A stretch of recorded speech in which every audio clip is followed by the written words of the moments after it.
Hello Standard 3 students. In this video, we will study the question answers of lesson number 31, Robotics of English Balbharati textbook.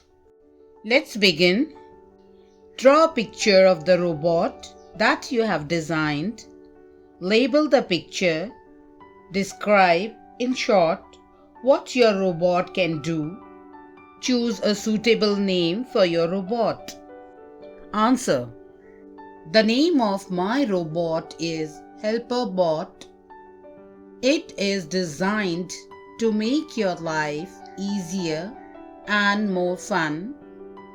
It has wheels to move around quickly, big eyes to see everything, and strong arms to pick up toys and help clean your room.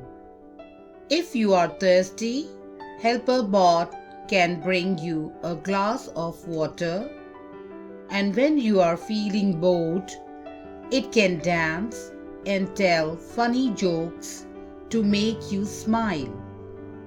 HelperBot is always ready to help and be your best robot friend. Don't forget to subscribe.